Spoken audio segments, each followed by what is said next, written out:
Biden और PM Modi के phone पर बातचीत हुई। दोनों के बीच यूक्रेन से लेकर के बांग्लादेश के मुद्दों पर बातचीत हुई है। पीएम ने जहां अल्पसंख्यकों की सुरक्षा पर जोर दिया तो यूक्रेन के हाल भी बयां किए। इस रिपोर्ट में आपको दिखाएंगे।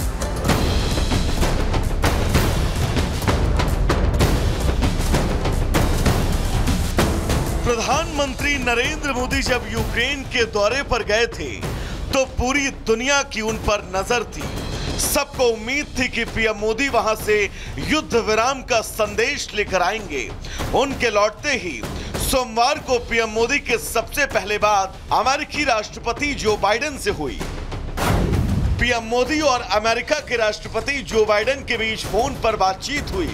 दोनों नेताओं ने द्विपक्षीय संबंधों पर लंबी चर्चा की। इस बीच यह भी बताया गया कि पीएम मोदी और अमेरिकी राष्ट्रपति के बीच रूस यूक्रेन युद्ध को लेकर बातचीत हुई। पीएम मोदी के यूक्रेन से लौटने के बाद जो बाइडेन से बातचीत के अलग कूटनीतिक मायने हैं। इस बातचीत के बाद पीएम मोदी ने एक्स पर लिखा, अमेरिकी राष्ट्रपति जो बाइडेन से फोन पर बात की। हमने यूक्रेन की स्थिति सहित विभिन्न क्षेत्रीय और वैश्विक मुद्दों पर विस्तार से विचार विमर्श किया। मैंने शांति और स्थिरता की शीघ्र वापसी के लिए भारत के पूर्ण समर्थन को दोहराया। हमने बांग्लादेश की स्थिति और वहां बंगाली हिंदू अल्पसंख्यकों की सुरक्षा पर भी चर्चा की। बांग्लादेश के मुद्दे पर दोनों देशों के बीच इसलिए चर्चा भी अहम है क्योंकि कहा जा रहा है कि बांग्लादेश में जो कुछ हुआ उसके लिए अमेरिका जिम्मेदार है। ब्यूरो रिपोर्ट और रिपब्लिक भारत। तो पीएम मोदी और बाइडेन के बीच जो बातचीत हुई वो बातचीत काफी अहम है और बातचीत में क्या कुछ रहा ये व्हाइट हाउस की तरफ से भी बयान जारी किया गया है। क्या कुछ कहा गया है वो आपको ग्राफिक्स के जरिए भी बताते हैं। देखिए, बाइडेन ने मोदी के दौरे को ऐतिहासिक बताया है। ये बयान सामने आया है व्हाइट हाउस की तरफ से। यूक्रेन को मानवीय मदद की तारीफ की है। इसके अलावा मोदी के शांति प्रयास की भी बाइडेन ने तारीफ की, सराहना की और जो प्रयास लगातार प्रधानमंत्री नरेंद्र मोदी की तरफ से शांति बनाए रखने के किए जा रहे हैं इसकी तारीफ करते हुए बाइडेन नजर आए। इसके अलावा राष्ट्रपति बाइडेन ने पीएम मोदी से बातचीत की और ये बातचीत कई घंटों तक फोन पर हुई। मोदी के पोलैंड और यूक्रेन दौरे पर भी चर्चा हुई है और बाइडेन ने कहा कि उनका जो ये दौरा रहा वो ऐतिहासिक दौरा है। ये कहा है बाइडेन की तरफ से कहा गया। यूक्रेन को मानवीय मदद की भी तारीफ बाइडेन की तरफ से की गई। और इसी बीच एक और बड़ी खबर आ रही है। बड़ी खबर अयोध्या से, जहां रेप के आरोपी का एनकाउंटर हुआ। जी हां, सलमान नाम का एनकाउंटर हुआ, उसके बाद उसे गिरफ्तार किया गया है। 4 साल की बच्ची के साथ दुष्कर्म का आरोप सलमान के ऊपर लगा था। ये बड़ी खबर आपको बता रहा है। अयोध्या में रेप के आरोपी का एनकाउंटर हुआ है। एनकाउंटर के बाद आरोपी सलमान को गिरफ्तार किया गया है। सलमान के ऊपर 4 साल की मासूम के साथ रेप का आरोप लगा था, जिसके बाद तस्वीरें में आपको दिखा रहे हैं। यही वो सलमान है आरोपी जिसे गिरफ्तार किया गया है एनकाउंटर के बाद।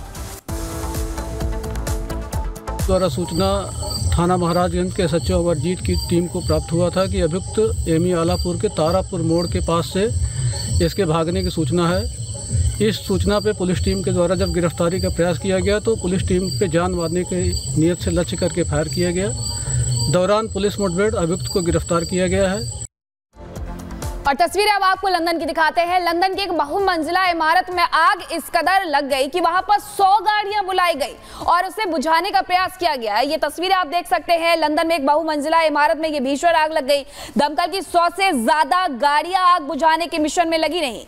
इमारत में रहने वालों का रेस्क्यू किया गया। तो ये तस्वीरें देख करके आप अंदाजा लगा सकते हैं कि आग कितनी भयावह है और इसे बुझाने के लिए 100 से ज्यादा फायर ब्रिगेड की गाड़ियों को मौके पर पहुंचाया गया ताकि आग को किसी तरीके से काबू किया जा सके। लेकिन ये तस्वीरें ये बताती हैं कि आग पूरी बिल्डिंग को अपने कब्जे में ले चुकी है और पानी की जो बौछारें हैं वो भी साफ तौर पर यहां देखने को मिल रही हैं। आग को बुझाने का प्रयास किया जा रहा है, लेकिन ये तस्वीर आप देखिए कि किस तरीके से यहाँ पर फायर ब्रिगेड की टीम है जो इस पर काबू पाने के लिए लगी हुई है। लेकिन कई ऐसे लोग हैं जिनका रेस्क्यू भी इस दौरान किया गया। तो देखिए तस्वीर आपको दिखा रही है इमारत में किस तरीके से आग लगी है और आग कितनी भयावह है, कितनी भीषण है, ये आप खुद देखकर समझ सकते हैं क्योंकि धुएं का गुबार देखिए कैसे आसमान को चूम रहा है। और इसके बाद जब आग लगी थी तो वहां पर अफरा तफरी मच गई। ये नीचे की तस्वीर आपको दिखा रहे हैं जहां फायर ब्रिगेड की टीम मौजूद थी और कोशिश यही की जा रही थी कि आग पर काबू पाया जाए, लेकिन आग इतनी भीषण थी कि आग पर काबू पाने में, कंट्रोल करने में काफी मशक्कत करनी पड़ी और कई घंटों के बाद जो है आग पर काबू पाया गया। तो तस्वीर आपको दिखा रहे, देखिए कितनी भयावह तरीके से यहां पर आग लगी है। जहां तक आप नजर दौड़ाएं वहां तक सिर्फ आग का धुआं जो है दिखाई दे रहा है, किस तरीके से आग जो है आसमान को चूम रहा है। और नीचे आपको दिखा रहे हैं जहां भारी तादाद में कई फायर ब्रिगेड की जो टीम थी वो यहां पर मौजूद थी और कोशिश यही की जा रही थी कि जल्द से जल्द आग पर काबू पाया जाए, क्योंकि ये आग इतनी भीषण थी कि कई दूर तक जो है आग फैलने की संभावना थी। तो ये तस्वीर देखिए लगातार हम आपको दिखा रहे हैं कि आग लगने से आखिर कितना नुकसान हुआ है, फिलहाल इसकी जानकारी सामने नहीं आई है। और अगली खबर इंडोनेशिया से, जहां ज्वालामुखी के फटने से अचानक जो यात्री वो दहशत में आ गए। बताया जा रहा है कि यात्री बिना परमिशन के यहां पर पहुंचे थे, जिसके बाद ये ज्वालामुखी फटा और ये डर के साए में आ गए। रिपोर्ट आपको दिखाते हैं।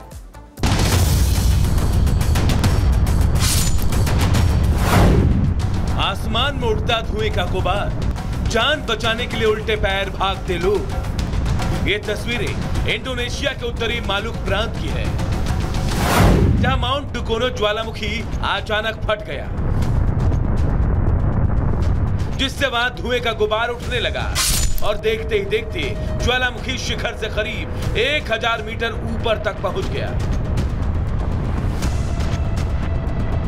ज्वालामुखी के भयानक रूप को देखकर पर्वत की चढ़ाई कर रहा पर्यटक का समूह दंग रह गया। यही नहीं, उनकी जान हलक में आ गई। आलम यह हो गया कि पर्वतरोही अपनी जान बचाने के लिए पीछे की तरफ दौड़े और खतरनाक ढलान से नीचे उतरने लगे। इस घटना में सभी पर्यटक बाल बाल बच गए।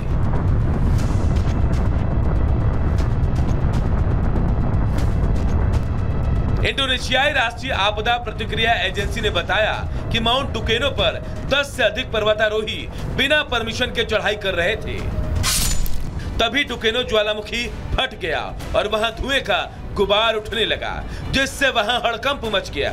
हालात तो ये हो गए कि पर्वतरोहियों को उल्टे पैर लौटना पड़ा। इंडोनेशिया की राष्ट्रीय आपदा एजेंसी के मुताबिक हालमाहेरा के इस खतरनाक क्षेत्र में एंट्री बैन थी। ये एक सुदूर द्वीप है जो उबड़ खाबड़ है, लेकिन 10 पर्यटक बिना परमिशन के चढ़ाई करने पहुंच गए। 1933 से लेकर अब तक डुकोनो ज्वालामुखी में गतिविधियां लगातार बढ़ती रही। डुकोनो एकमात्र ज्वालामुखी है जो आज भी उत्तरी हालमाहेरा में सक्रिय है।